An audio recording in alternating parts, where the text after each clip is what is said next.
So why choose physical therapy over these more invasive options of surgery, of prescription pain medications, and of injections? Now look, I can understand that if you've been putting up with your pain for a long time, or if it's gotten in the way of life, so much so that you just needed a solution and you went after it, I don't blame you. Pain hurts. It gets in the way of everything.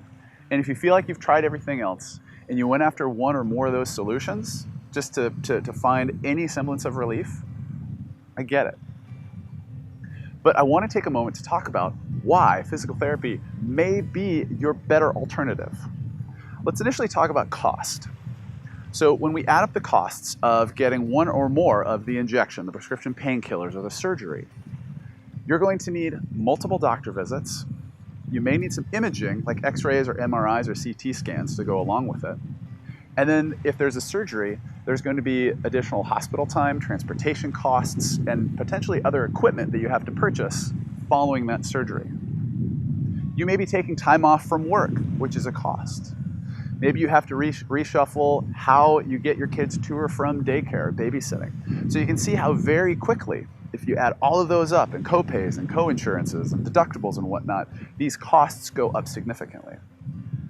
With physical therapy, you, in many states and with many insurances, can go directly to your physical therapist without needing a prescription. You're going to get your initial evaluation where you and your physical therapist figure out exactly what you need and what your goals are.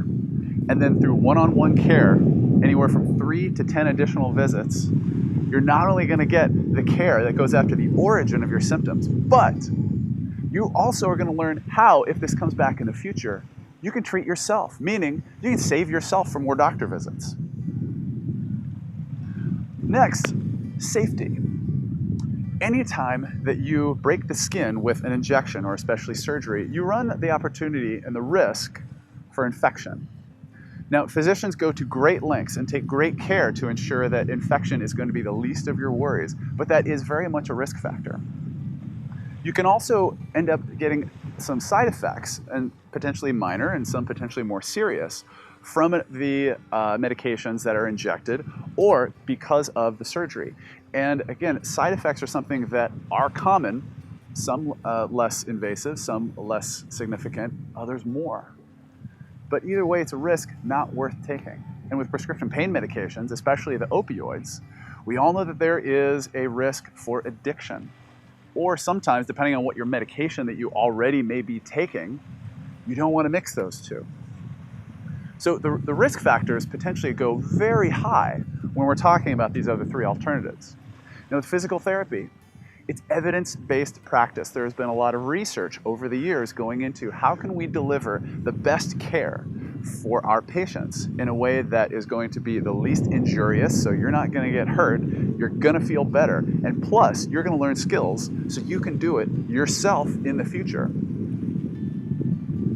So risk is something that is very much taken into account and is lowered to the lowest possible factor when it comes to physical therapy versus your alternatives. Now the last piece I want to review is efficacy, meaning how well does it work? When we're talking about injections or painkillers or surgery, how well they work actually isn't as good as you may have been led to believe. And the biggest reason why is because when you hurt, where you hurt, any of those three options don't necessarily treat the cause. They don't treat the origin of your symptoms. Meaning, if I have something going on in my shoulder, elbow, wrist, or hand, it's not always because there's something wrong in that spot. It's that there's something wrong somewhere else that has led to it. So at best, you're going to be masking your symptoms and not actually helping them get completely better so that they don't come back in the future. Physical therapy, on the other hand, in your first one-on-one initial evaluation, you and your physical therapist are going to figure out why you're hurting in the first place, so that way you never have to deal with it again.